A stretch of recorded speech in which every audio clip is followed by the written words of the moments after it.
going to talk about nuclear stability.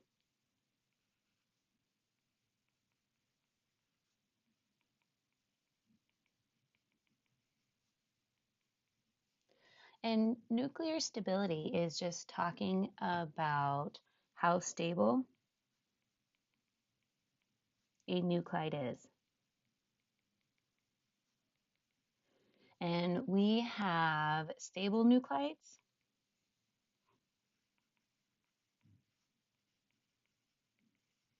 So they will exist indefinitely until you perform some sort of chemistry.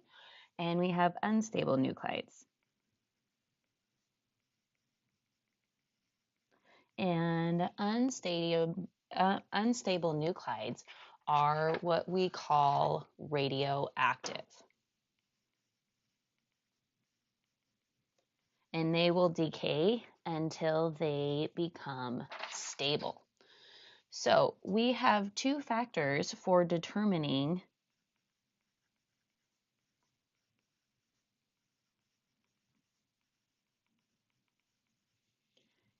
nuclear stability.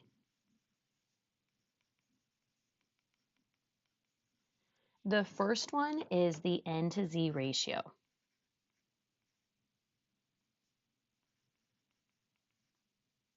So the N to Z ratio is talking about the number of neutrons in a nucleus and the number of protons. So the number of neutrons is your N, and the number of protons is your Z. Remember, Z is equal to the atomic number, and the atomic number is equal to the number of protons. So your N to Z ratio must be greater than or equal to 1.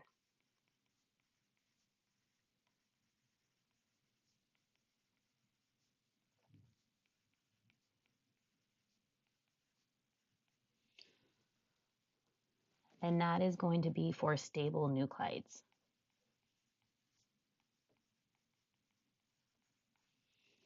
Now, you can have unstable nuclides where your N to Z ratio is greater than or equal to 1, but you can't have an unstable, or you can't have a stable nuclide where the N to Z ratio is less than 1. If you're dealing with lighter, smaller nuclides, say where Z is less than or equal to 10, then your N to Z ratio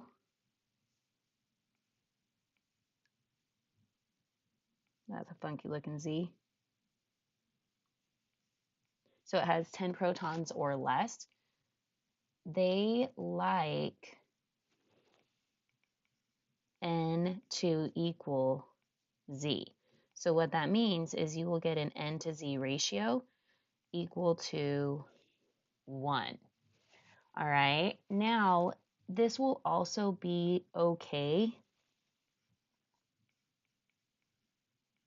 for up to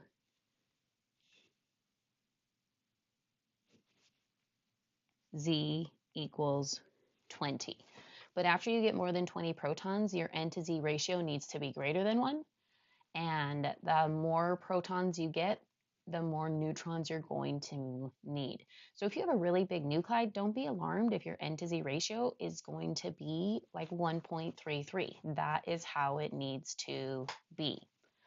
The second thing we're going to look at is the total mass of the nuclide.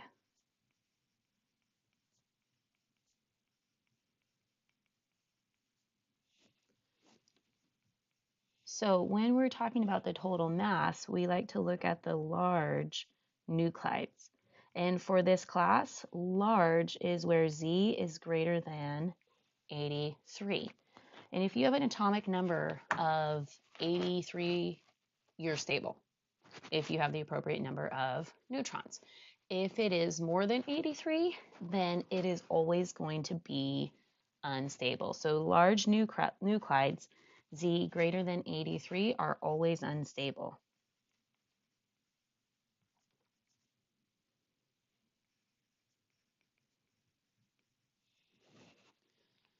So the next thing I want to look at is our N and Z and look at the total number of nuclides that we have that are stable.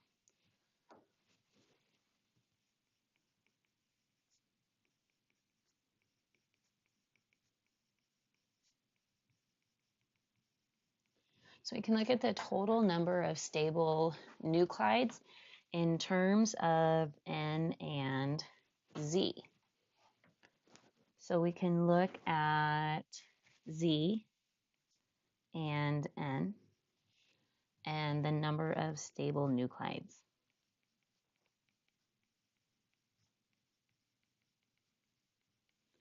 So when Z is even and N is even, then the number of stable nuclides is 157. So there's quite a few stable nuclides when both Z and N are even. Now, if Z is even, but N is odd, then that number drops quite a bit to 53. If we switch that and Z is odd and N is even, the number stays about the same at 50. Now, if both are odd, then there are only 4 stable nuclides. So what that means for this class, if you get an odd-odd situation where your Z is odd and your N is odd, then it's going to be unstable for this class. So odd is always unstable. I'm not going to give you one of the 4 stable nuclides. So let's look at an example. So if we look at cesium 110,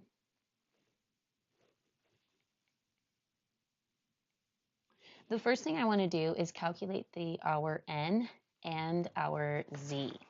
So when you calculate your N, remember your mass number up here, this does not equal N. Your mass number right here is your number of neutrons plus the number of protons. So I need to find the number of protons in cesium and subtract the 2 in order to get our N. So cesium has 55 protons. So what that means is I'm going to have an N equal to 55, and our Z is also equal to 55. Now, I don't have to go any further with this. I know it's going to be unstable. It is an odd-odd situation. Also, our N to Z ratio is equal to 1, which is way too small for such a large nuclide.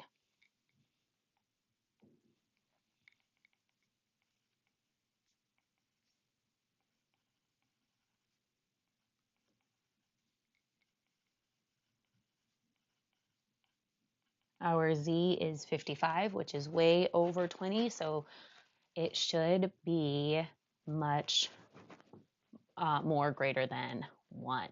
So let's look at some examples of predicting nuclear stability.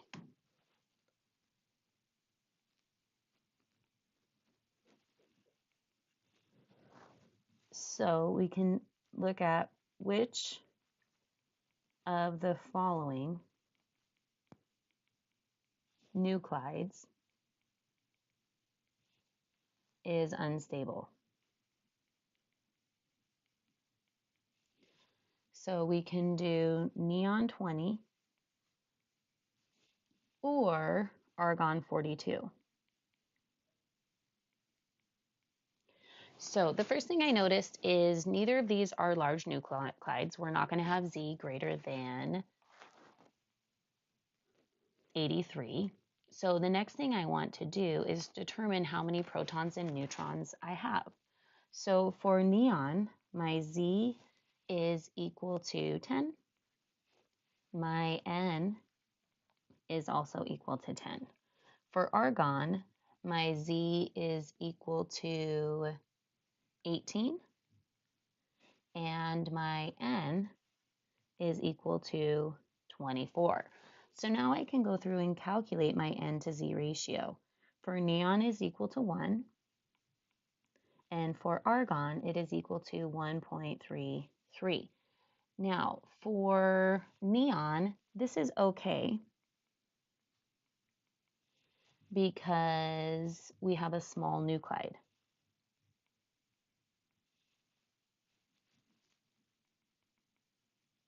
Also, when we look at the atomic mass of neon on the periodic table, it is 20.18 atomic mass units. So remember, this number comes from all of the stable nuclides that neon has. So if we're dealing with an even situation, our N to Z is equal to 1, which is great for small nuclides, and neon 20 is close in mass to our average atomic mass of the stable nuclides. It looks like neon 20 is pretty darn stable. So let's look at argon 42 for a minute. Now, N to Z is equal to 1.33, which is not okay for small nuclides. Here, Z is equal to 18. Remember, small nuclides all the way up to 20 are going to want an N to Z ratio that is closer to 1. So when I look at the periodic table, I see that the mass for argon is 39.95 atomic mass units. So 42 is quite a bit of ways from 39.95. So that tells me that argon 42 is unstable.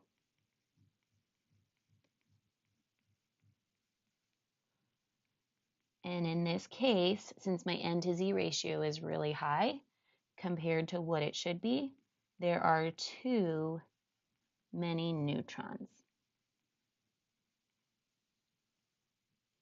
All right, let's look at another example. So if I say predict which of the following nuclides is unstable, it implies one is unstable and one is stable. So what you can do is just pick the one that is unstable, and I promise you, I'm not going to make them both stable, and I'm not going to make them both unstable. One will be stable and one will be unstable. So now we'll say which of the following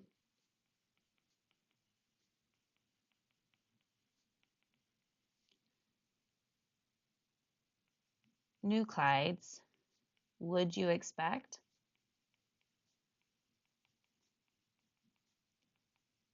to be stable and which will be radioactive or unstable. So we have A, which is neon 18, B, sulfur 32, C, thallium 236, and D, barium 123. So one of the first things I notice about this problem is C is going to be radioactive because Z is greater than 83. And every nuclide where Z is greater than 83 is going to be radioactive. So those are the easiest for me to identify. Now, the next thing I notice is we have an N to Z ratio for sulfur that is equal to 1. In this case, Z is less than 20, and we have an even amount for Z, an even amount for N. So this is most likely going to be a stable nuclide. Now, when we look at neon 18, I notice that I'm going to have more more protons than neutrons.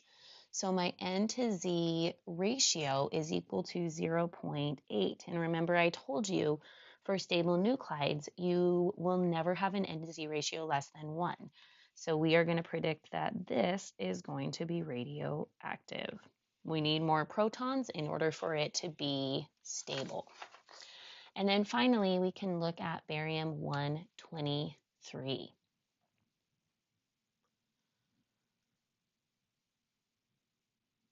Now, for barium 123, our N to Z ratio is equal to 1.2.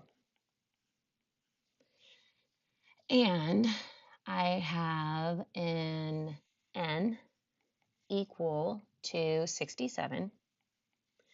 And I have a Z that is equal to 56.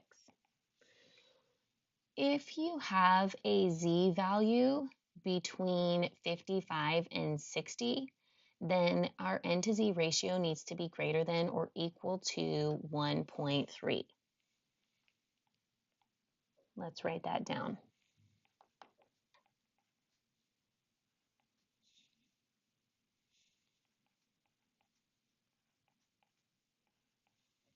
So if Z is equal to 55 to 60,